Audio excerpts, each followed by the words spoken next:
But I'm Farrah Foster, and it is my pleasure, my joy to be the director of the museum here.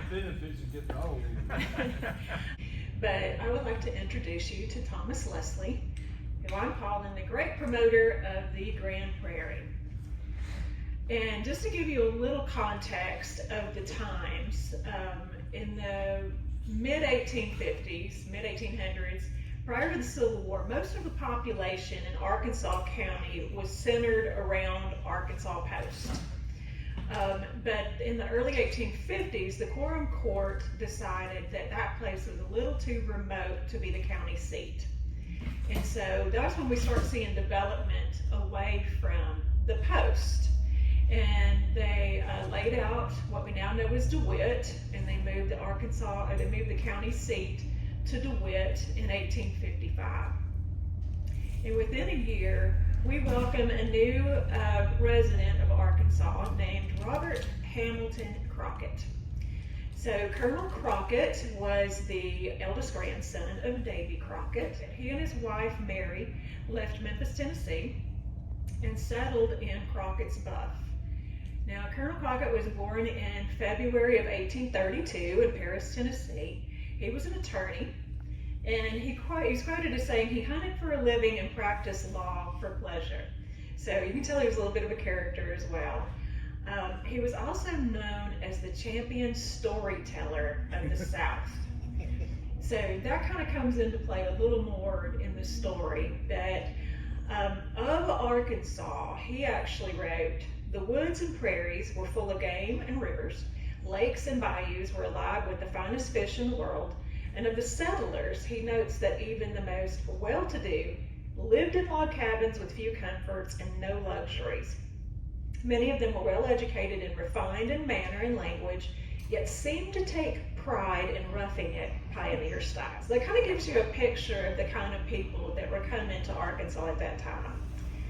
Now, he called the next 6 or 7 years after he moved here the happiest of his life. And then, of course, the war between the states breaks out. Now, Colonel Crockett was actually opposed to secession, but when Arkansas did secede, he went with his home state. 30 years later, he was still talking about preaching conciliation. So he was of that mindset even before the war.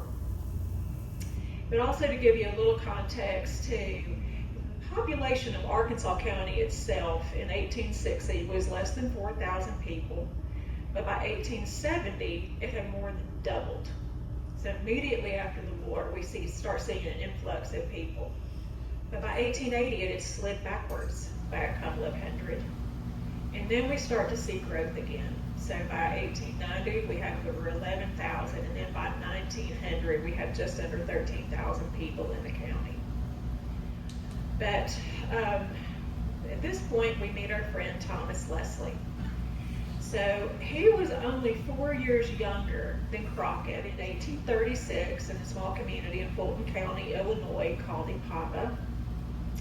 He actually enlisted in the Union forces and served as a veteran. He was a veteran of Company G in the 50th Infantry. He was also a member of Sherman's March to the Sea. So that occurred between November 15th and December 24th of 1864. So roughly 6 months before the war ended.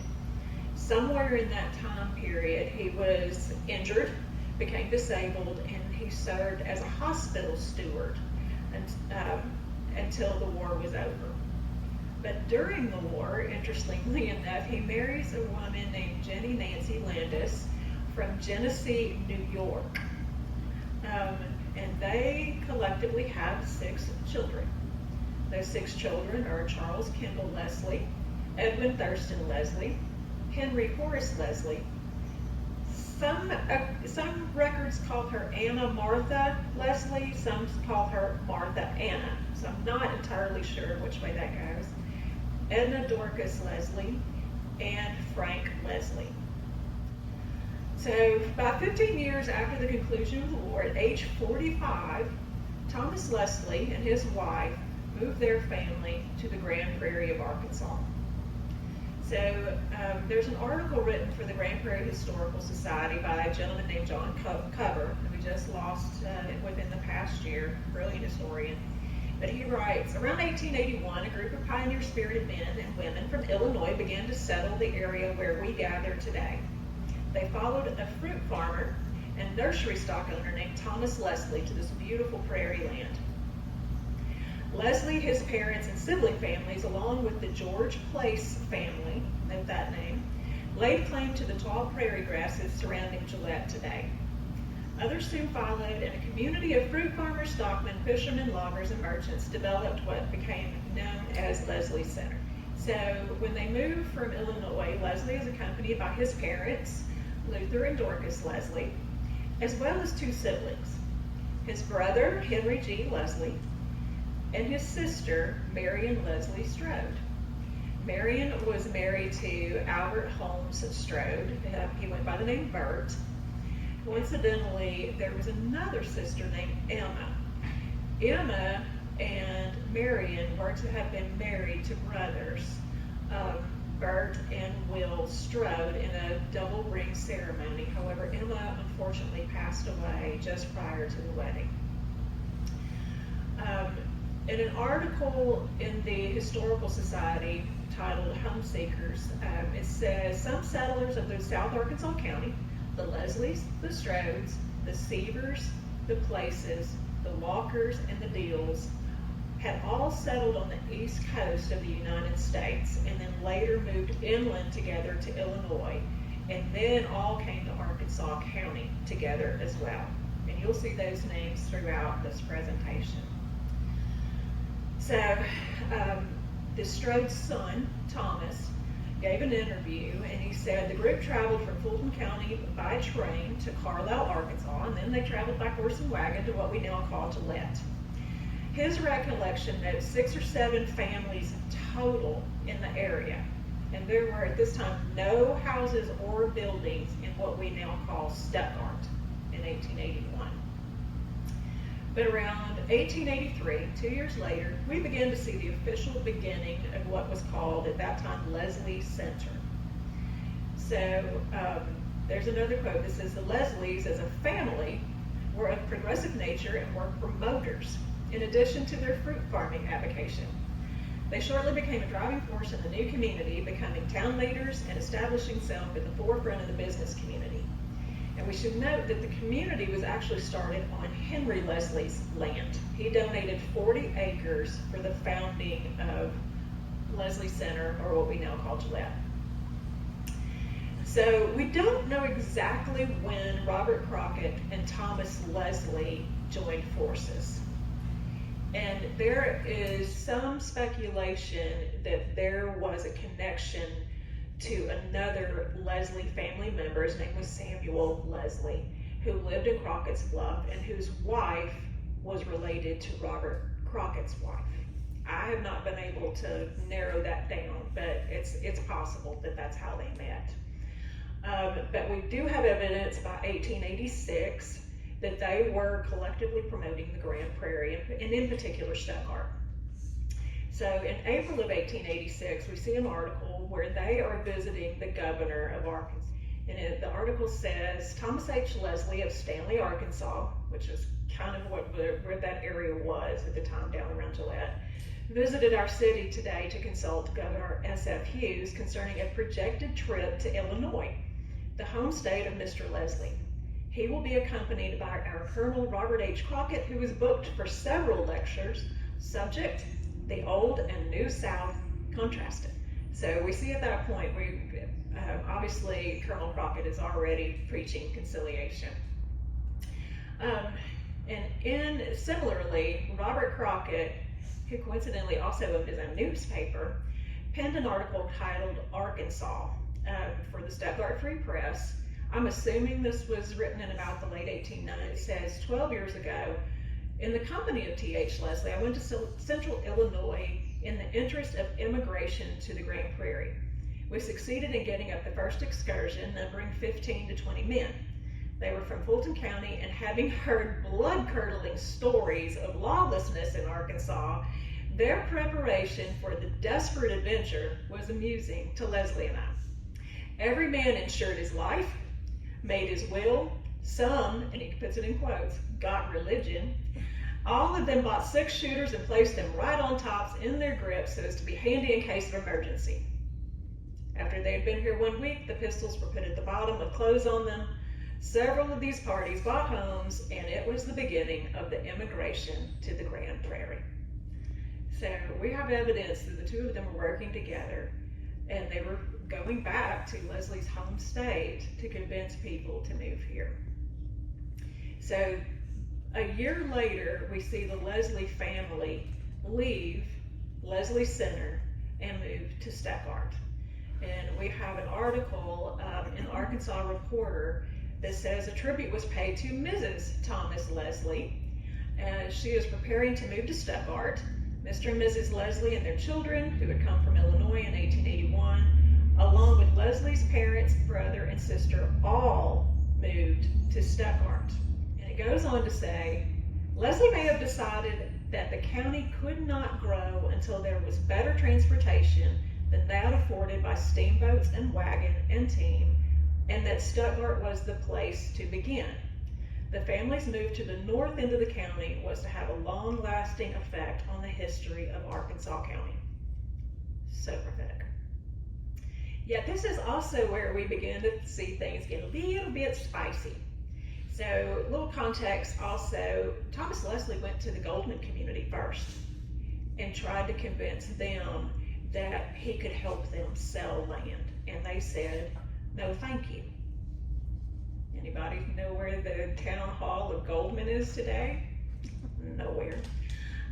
So he was at the start of a lot of things, but in that same edition that carried the article about the Leslies moving to Stuttgart, we also see a notation that says a long editorial in a letter from Thomas H. Leslie defending some remarks which he was supposed to have made regarding Southern people. Smack talking. He compliments Messrs. Gibson, Holt, and Robert Crockett very highly in the letter and refers to them as to his character. So he is a prolific writer, and this is not going to be the only time we see him refuting false claims in the newspapers. But by the time they moved to Stuttgart, the streets had already been plotted and laid out, and he was literally hired to sell land shares to Northerners and what they called immigrants. So immigrants are not, as we know them today, to be people coming from outside of the country. These were people coming from outside of the area, but predominantly from the north. But he very quickly begins branching out into other industries, and the first one being banking. So a little note, Benny Burkett wrote in 1970 of the earliest days of banking that in the early days regulations were practically non-existent, and getting a state charter was just a matter of going to Little Rock and applying. And that is clearly what he did, because there's no record whatsoever that Arkansas County Banking Company was ever incorporated. But they did build this building. And this was the first building that was ever built on the southwest corner of Main Street at 3rd. So this is where the Riceland Hotel in Carolyn's sits today.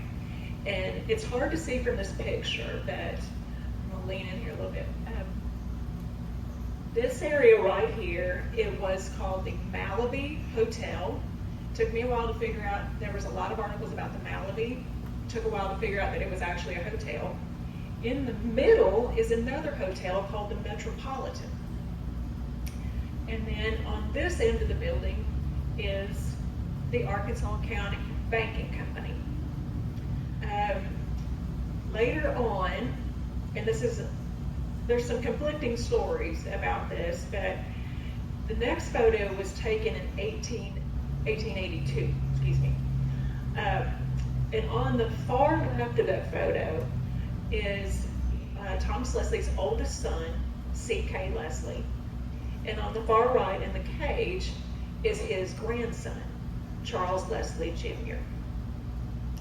So the family was involved in that business as well. He was also heavily involved in real estate. And not only in this area, but we see the Arkansas Real Estate Exchange organized with this article here that reads, a number of real estate men of the state and in the Senate chamber yesterday took the initiatory step towards protecting a cooperative real estate association for the advancement and development of the real estate within the borders of the state. And it goes on to list about 2/3 of the way down. Among those names were T.H. Leslie, Secretary of the Grand Prairie Real Estate Exchange in Stuttgart. So he is branched out of Gillette and into Stuttgart, and now he's gone to statewide office as well. But after selling land for 2 years, Leslie was determined that a railroad was needed to transport crops. So he has now sold not only land in Gillette, but fruit trees down there, and they have, the fruit is not going to last forever, but they can't get it anywhere by horse and buggy very quickly in order to make enough money from it.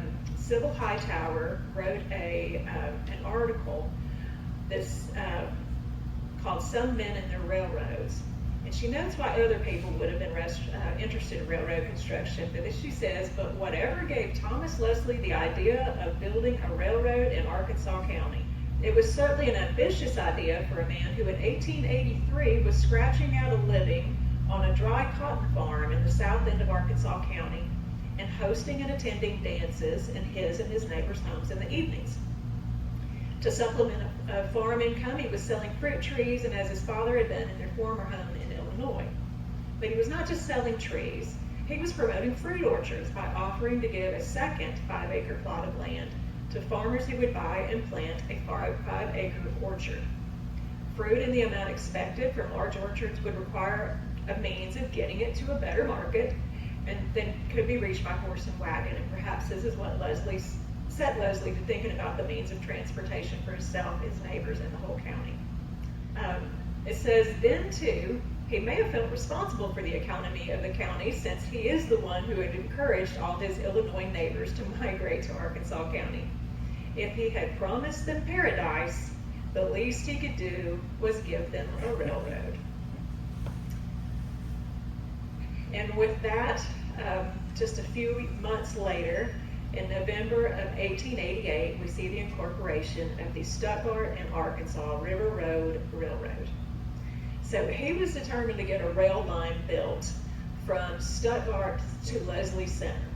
And so much so that he used land he and every family member owned as collateral for to finance the construction. So earlier that year, we start seeing further growth reignited in Leslie Center. So now he has moved a year prior to that to Stuttgart, but he's now trying to grow what we now call Gillette today. Again, my friend Sybil Hightower wrote, the Stuttgart and Arkansas River Railroad was incorporated and surveyed in 1888, and Thomas Leslie, assisted by Tom Strode, his nephew, and Gus Walker, who was another family that came from the East Coast, Illinois to Arkansas, laid out the new town in the south end of the Grand Prairie. The town consisted of 2 farms separated by Leslie Avenue, so they already had named a street name for themselves, with only a few homes scattered about.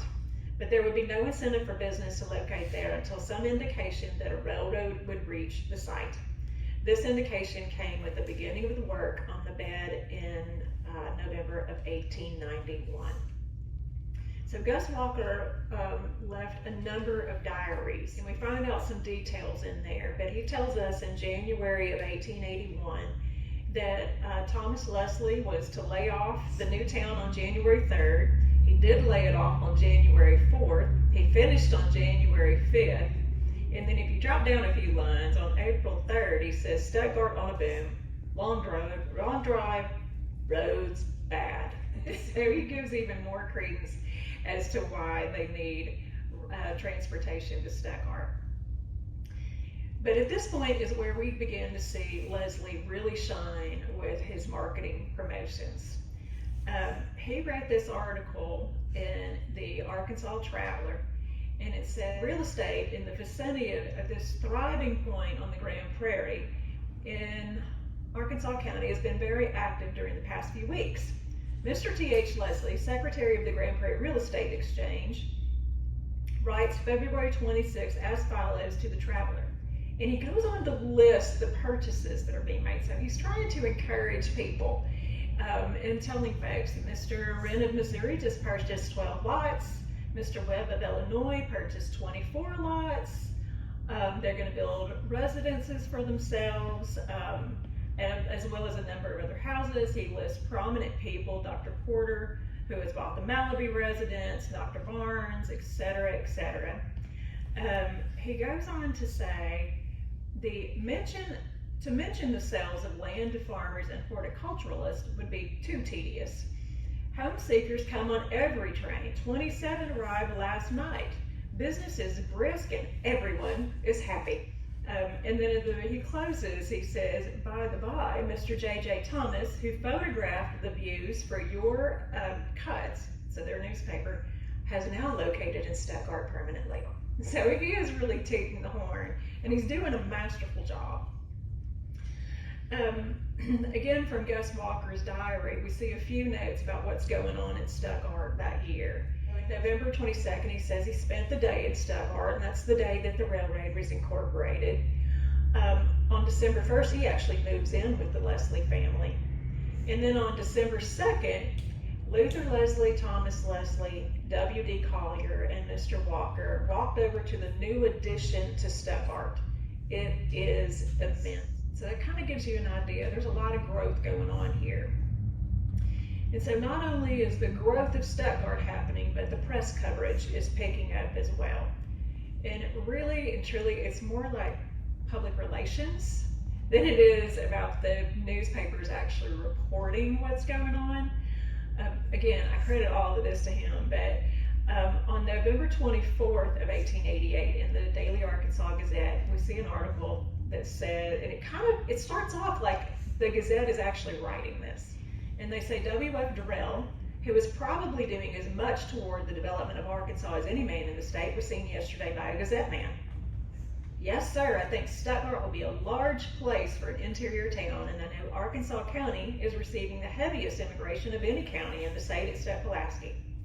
I'm interested in two real estate enterprises at Stuttgart, the Real Estate Exchange and the Arkansas County Land and Improvement Company.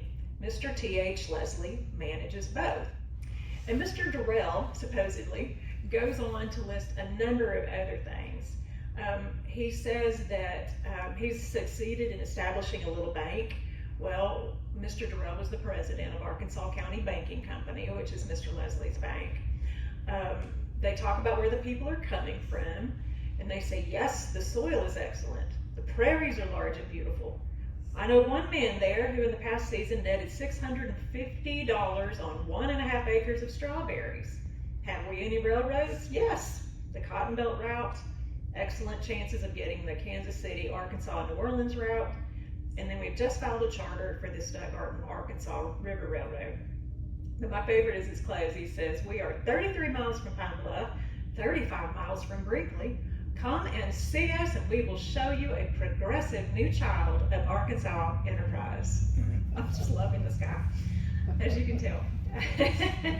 But there's another article that runs that month that calls Thomas Leslie one of Arkansas's livest men.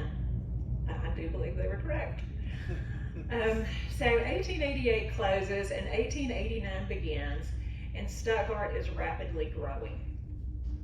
So this is not without controversy for some of the other communities, particularly the Goldman community.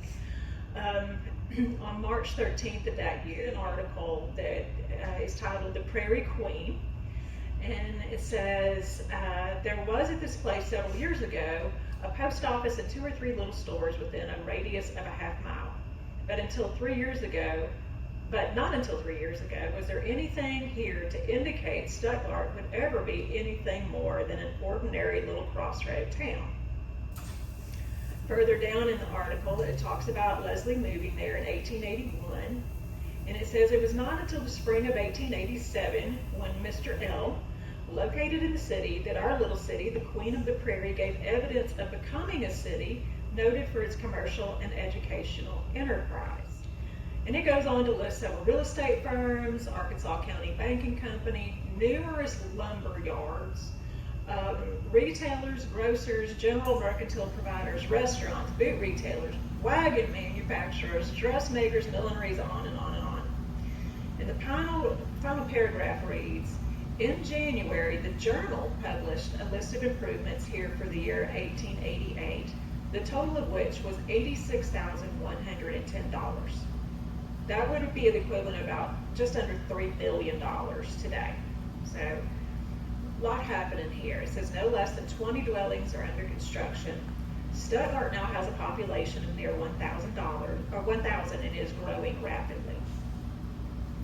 So 4 days later, there's a notation that the Stuttgart Normal Institute was incorporated. So that was our first institute of higher education, of which Thomas Leslie was on the board of trustees and one of the founders. And on July 8th of this year, we see the Arkansas Gazette call Stuttgart the Queen City of the Grand Prairie, and says it is still at the head of the list as the best town in the state. Most important news is the fact that the Stuttgart and Arkansas River Railroad is now assured. The head of that enterprise is the highly respected fellow citizen Thomas Leslie. In all enterprises to the advantage of our town or county, Mr. Leslie has always been a leader. And for this reason, he has received and deserved much praise for our people. And it goes on to say, he informs us that graders are now at work, and also that a new town, which they call Elmira, E-L-M-I-R-A, has been platted southeast of here, and the cars will be running in the near future. So this is all going on amidst rumors of a smallpox epidemic. So the Daily Arkansas Gazette on July 28 says, the report having gained circulation that there was smallpox at Stuttgart, 28 of the leading citizens have published an address denying the rumor and asserting that the health of the little city has never been better. Among those names on the address are Colonel Robert Crockett, Dr. Leander Morphew, Dr. George Vesey, and Thomas Leslie. And then a week later, we see another article that says our little city is still growing. The infamous report circulated by rival towns that smallpox existed here has been corrected. So he's out there combating all of the negative publicity just as fast as they're throwing it at him. And then in November of that year, we see the railroad begin to get built from Stuttgart to DeWitt. So, and he publishes a notice that he's in need of a large quantity of ties at once for the construction of that railroad. But what we don't see in the midst of all of that positive press is a massive tragedy. So there's press from April, there's press from May, there's press from July, there's press from November. You have to really go back and search for something that happened in May that was not reported in all of these glowing reports. And that was the fact that there was a $40,000 fire. So this is the fire that occurred in May of 1889. It wiped out the west side of Main Street. And while it doesn't sound like it's a huge amount, for the time it was basically everything on that side of the Main Street. This article reads, the bank building, Malaby Hotel, and 4 stores burned. The loss is $40,000. Mr. J.W. Crockett of the United States General Land Office, whose headquarters are here now, received a telegram from his father, Colonel Bob Crockett, at Stuttgart yesterday morning, announcing that the Malaby Hotel, Barnes House, and 5 dwellings at Stuttgart had been burned the night before. And he leaves a note, our house is saved. His house was just beyond that. Coincidentally, his house still stands, but it has been moved. We also see another report that says a large portion of the business in town, including 2 groceries, 1 dry goods, 1 hardwoods store, also the Malibu Hotel and Bank Building. There's a total loss of $40,000, but they only had insurance in the amount of $10,000. So I am speculating, without having access to the property records of those days, I believe Leslie was not alone in owning those buildings. I believe, because of some other things I've read, that his brother and his brother-in-law were also investors in those properties, and it probably did a lot of damage. Just to give you reference, $40,000 $10,000 in those days was the equivalent of $385,000 today. So lots of money. We also begin at this time to see some serious woes with the railroad. So Sybil Hightower had noted there were scoffers, and those people were correct. And we also know that the Leslies had actually been building the railroad from Stuttgart to DeWitt themselves. And some articles even say inch by inch. So as they made enough money, they built the railroad. So it didn't take very long for their money to get exhausted, especially in the midst of all of this going on. But we have information from the memory of a man named John Nichols, and also entries in Gus Walker's diary. And it is believed that another railroad man, John Paramore, who helped bring the railroad from Brinkley to Stuttgart, was visiting Gillette with 2 friends from New York on a hunting trip. Imagine that. And one of those men was either Francis Gillette or introduced Thomas Leslie to Francis Gillette. And in December of that year, we see the Stuttgart and Arkansas River Railroad reorganize with Francis Gillette's infusion of funding. He is now the president of the company, with another gentleman from Providence, Rhode Island, as the vice president, and Thomas Leslie is still the secretary and treasurer. So we're moving forward, but not without a couple of steps back. But along this time, he's also developing other prairie communities, coincidentally, along that rail line. And some suspicion that it was really just good marketing to sell land along the planned line. But a family that immigrated from the East Coast to Illinois and then to Arkansas with him, the George Place family, was one of those families. And an article reads, Thomas became the biggest booster of immigration to both the state and the county, and the father of the Arkansas River Railroad. When construction began on the railroad in Stuttgart in June of 1889, the immediate destination was the town of Elmira, staked out along the right-of-way some 10 miles to the southeast. In the spring of 1890, a house was built in the embryonic town on the north side of 9th Street, and in May, the George Place family became the first resident of Elmira. Similarly, at the same time, there's another article written by Dorothy Jones Core called A Town Called Olena. She says, but the origin of the appellation Olena for the town surveyed and platted in 1890 by H.J. Campbell for T.H. Leslie, trustee of lands for the Stuttgart and Arkansas River Railroad, remains elusive. She goes on to credit a man named William Henry Bullard for founding the community, and she says, there is little doubt that the Bullards kept abreast of the activities of their fellow Illini, Thomas Leslie, as the principal promoter of the railroad. So he's populating the country or the county with people he knows and people he's recruited to move here. In June of 1890, we see that the Stuttgart Building and Loan Association #1 was incorporated, and the board of directors consists of Francis Gillette, T.H. Leslie, and down at the bottom it notes that C.K. Leslie is their treasurer. Also, we see an article that states a man from Arkansas, Thomas Leslie, one of the Republicans representing Arkansas in the National Commission, and then it begins to kind of sound a little bit like a sales pitch again. It says he has a reputation of bringing Stuttgart from a town of 200 to 2,000 in 3 years. and lists various enterprises he's affiliated with in his roles. And he also says he is offering inducements to actual settlers who wish to locate in Arkansas.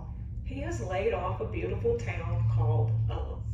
Now, I haven't been able to find a lot of evidence of what he did in Ullum. He may have just been, trying to get that land sold, but I know he did a lot.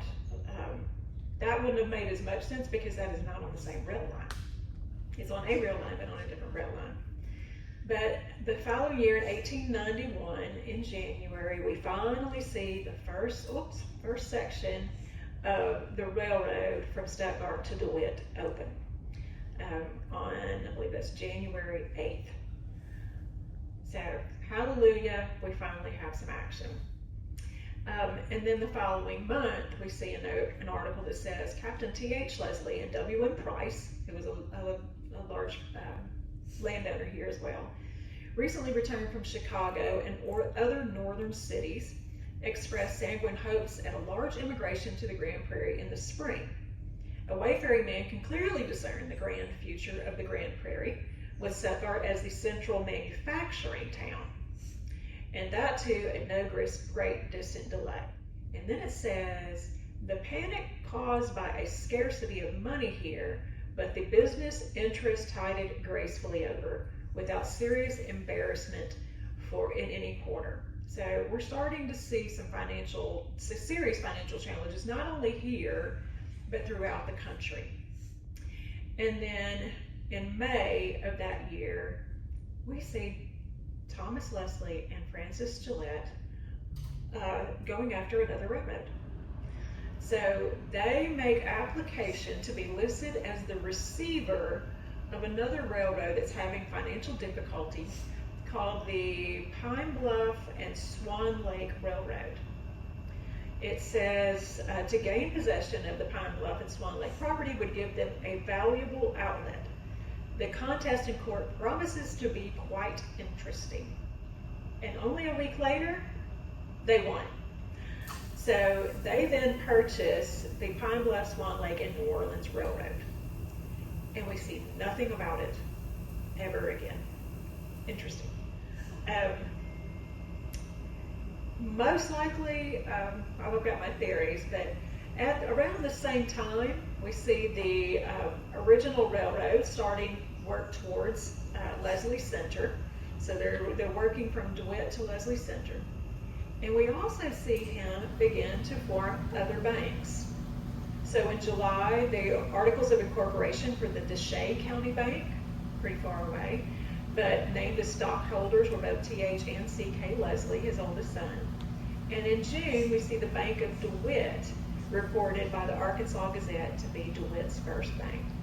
So you can see he's getting his financial investments diversified quickly, and maybe too quickly.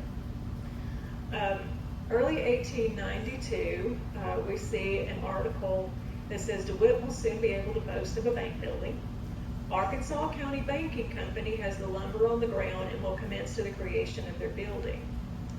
But just a few months later, in August, we see a different bank name altogether.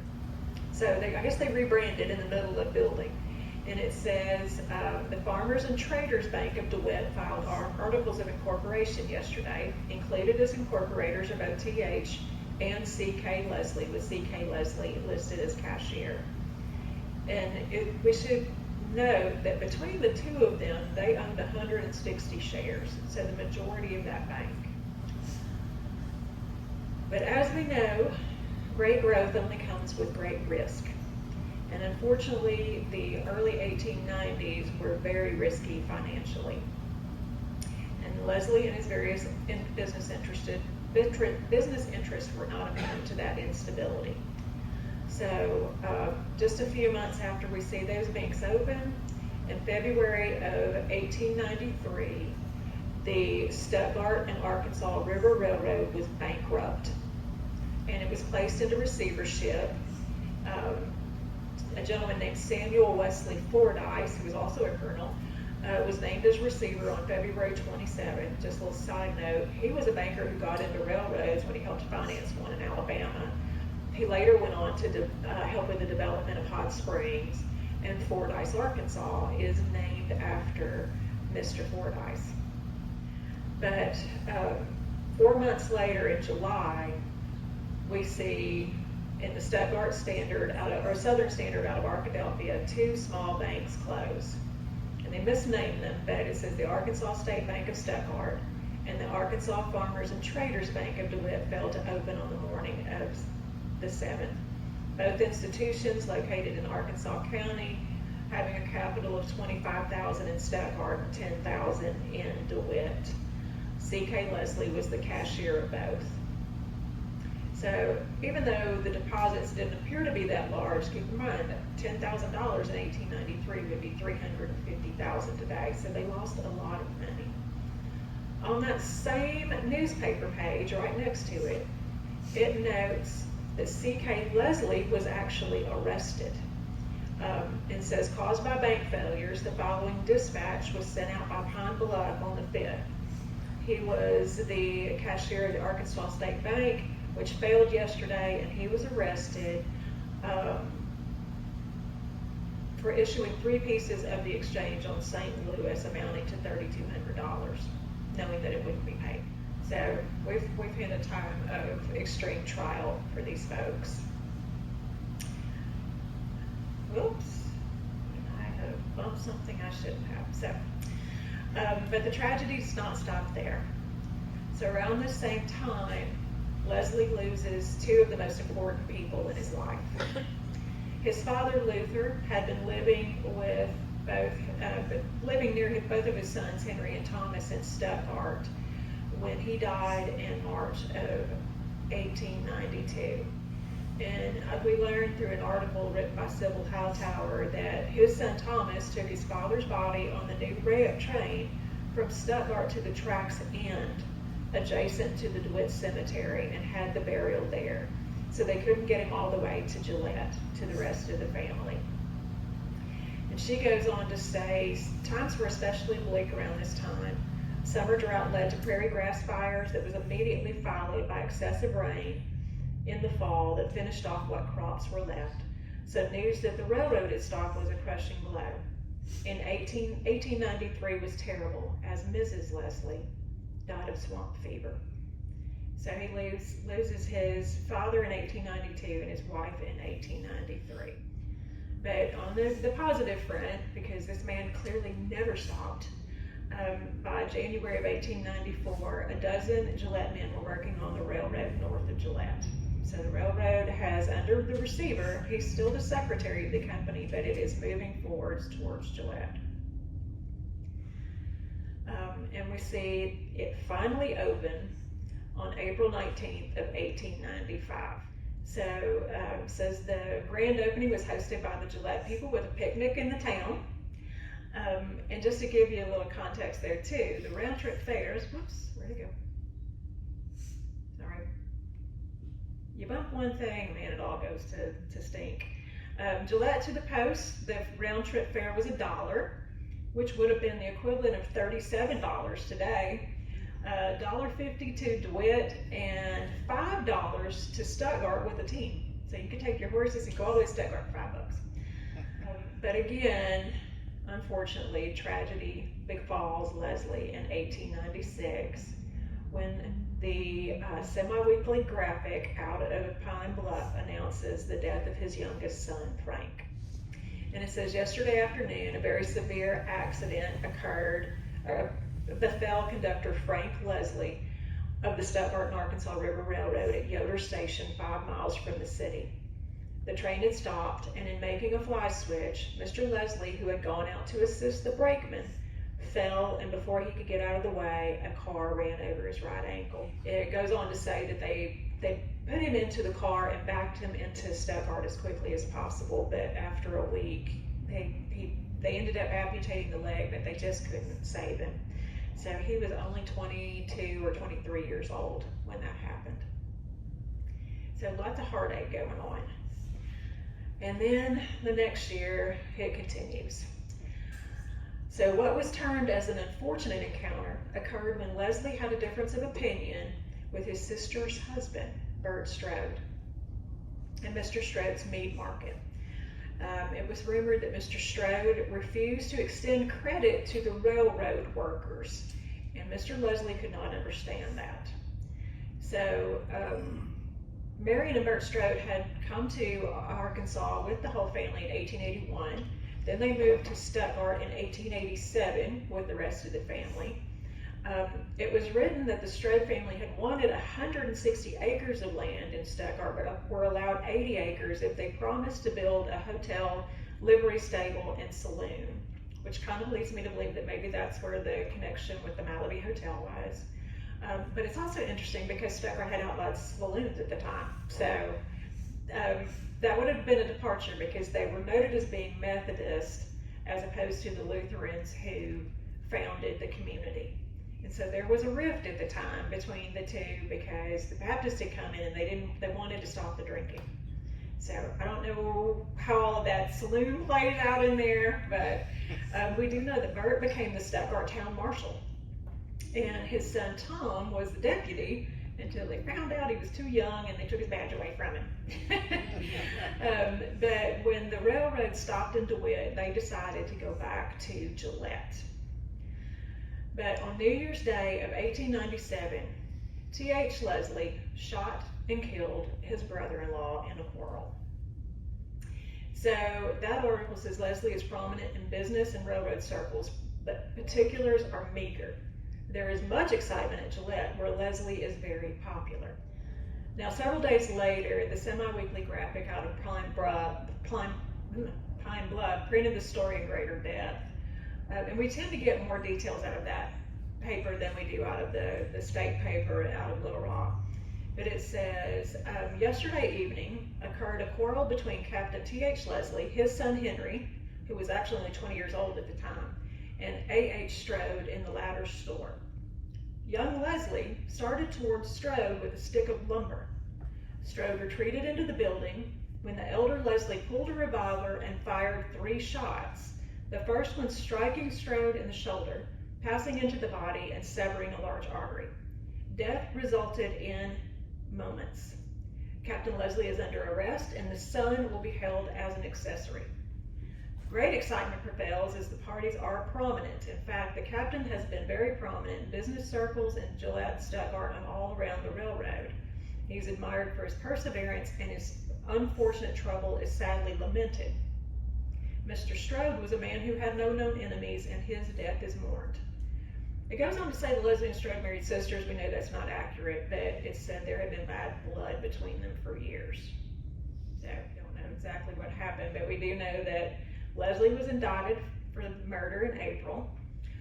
His son Henry, however, was not. So Henry was let off. And then a year later, we see an article in the Arkansas Gazette noting the circuit court convening in DeWitt. And it says the docket is small. The most important criminal case on the docket is that of Captain T.H. Leslie for the killing of H. Strode. The case will hardly be tried at this term of the court.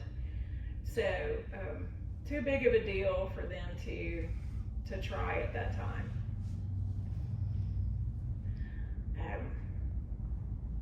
But the following year, we see Leslie living in Hot Springs. I've seen notations that in the paper at the time, they would note when there were prominent people visiting the city. So as early as 1891, we were seeing notations that he was visiting Little Rock, and it would say Colonel T.H. Leslie of Hot Springs. So it's possible he had a home there as early as 1891. But never the one to be still. It says, the first article runs and it says, Hot Springs man suggests a way to dispose of that lot railroad property. So this appears to be an op-ed piece written by Leslie in which he lays out his ideas on how to turn an unused rail line in Hot Springs into a conduit for development and transportation from Hot Springs to Pine Bluff and Benton. So he's still active. We also see in November of that year that he, along with R.B. Jaggers and Walter Moore, will constitute the members of a new real estate and insurance company to begin business.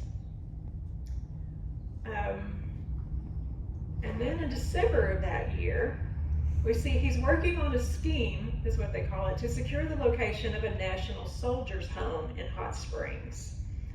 The article goes on to say, let me say, after Congress discusses the advantage of Hot Springs for such sanitary honors, every school board in America will know, and the world will know, that Uncle Sam has here the fountain of perpetual youth. Sought and hunted for ages, a mystic water that science cannot solve, and that it cured its thousands of cripples. And what will be the result of this discussion and investigation? Hot Springs will be compelled to take care of 500,000 visitors per annum and become a city of, I know not what, very likely 100,000 in population. Well, to note, he was a little off. He was under on the visitors. Since Hot Springs National Park has been reporting visitors since 1904, they've had 100 million visitors, and they had 2.1 million in 2021 alone, but they never quite got to even half of that 100,000 in population. But we also see a little happy news in there. In December of 1898, he remarries. And if you recognize her last name, Margaret Dorsey Place is the daughter of George and Matilda Place, who moved with the Leslies from the East Coast to Illinois and were the first family of Elmira. So she is 27 years his junior, but they marry, and then he faces trial. So 2.5 years after the death of his brother-in-law, his case finally goes to trial, and it was on a change of venue to DeVal's Bluff. It says that there are 20 to 30 witnesses in the case, and the fight promises to be dramatic on both sides. And then on October 13th, so 3 weeks after the trial starts, we see an article from the All Over State heading in the Gazette, or excuse me, the Democrat, that says, last Saturday, the jury in the case of the state of Arkansas against Thomas Leslie on a change of venue returned a verdict of not guilty. The article goes on to state Leslie's title, et cetera, and says, to whom is probably due more than any other man the development of the Grand Prairie. It also states, as in all cases of family rows, the feelings between various parties was anything but cordial. But then it interestingly goes on to praise his counsel, Senator M.J. Manning, noting his conduct was marked with signal ability, and its successful termination adds new luster to the already splendid reputation as one of the greatest criminal lawyers in Arkansas. It almost sounds like Thomas Leslie wrote this too, but he clearly did not. We don't have much information from the conclusion of that trial until 1903. We do see his name listed in the city directory of Hot Springs in 1903. Those directories not only listed your residence, but your occupation. And there is a little code beside his that says LAB. So we suspect that that means laborer. But in December of that year, Colonel Leslie dies. So you see several of the obituaries that were printed around the state, but the one on the right reads, in a humble home in South Hot Springs on Christmas Day, Colonel T.H. Leslie breathed his last at the age of 66 years. He had resided, I can't read this, he had resided in the city during the last 5 years of his life, and for the past 2 years in comparative obscurity and limited means. Some 15 or 20 years ago, he was one of the wealthiest and most prominent men of southern Arkansas. He built the railroad from Stuttgart to Witt, which was a losing investment. Soon afterward, he lost thousands of dollars by fire, which destroyed several businesses, houses owned by him, and which were uninsured. A little later, he became involved in a difficulty and killed his adversary. But after 2 or more trials, at heavy cost to him, he was acquitted. All things in his declining year wrecked his fortune and his health also. He was a progressive spirit and a man of good impulses. So he meets a very sad But just to give you a footnote, three little things here. Though Thomas Leslie didn't live to see it, Gillette was finally incorporated in 1906, 10 years after the first petition to incorporate was originally filed. His brother Henry became the first mayor there. Although he was actually voted out of office only 2 years later, and it was largely due to an argument over an ordinance over the running of livestock through town. He then moved his family to Florida in 1911, but then we see that he passes away in Pulaski County in 1916. His nephew, Tom Strode, had an incident only 6 months after his father's death in which someone attempted to kill him. And it says, an effort made to kill T.L. Strode at Gillette. This news comes from Gillette on Saturday night. While walking home from town, T.L. Strode was assaulted by a man who knocked him down with a weapon, thought to have been the butt of a wood pistol. And he gives details about the fight that goes on. The article goes on to say Strode was able to land a blow, causing the assailant to flee, but was ultimately saved by his suspender buckle. He and his friends kept the incident quiet for several days, hoping to investigate themselves, and seemed satisfied they know the party who hired the would-be assassin. So never see anything else about that printed in the paper. But in 1909, Tom Strode was credited with being the first one to plant a rice crop in Gillette. And then finally, Mr. Leslie's oldest son, Charles C.K., who was involved in the banking ventures with his father, he ends up moving to South Texas and passes away in 1940 in Mission, Texas. He's buried in McAllen. His obituary reads, funeral rites for C.K. Leslie, 76, veteran McAllen real estate operator who died yesterday while crossing a Mission street, will be announced later. Mr. Leslie was one of the city's oldest residents. For the past 25 years, he operated a real estate firm here. So it was very true that the Leslie family were all very enterprising, and they were all great promoters. Two of his other sons were part of the railroad, Edwin and Henry. I believe Henry was the depot manager, and Edwin was a conductor. But if you don't know, there are Leslie streets in Gillette, in Elmira, and in Stuttgart.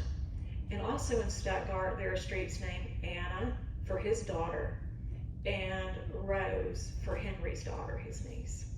So when you drive through again, now you'll know that somebody 100 years ago, more than 100, 140 years ago, left a lasting impression all over the Grand Prairie. So, the end.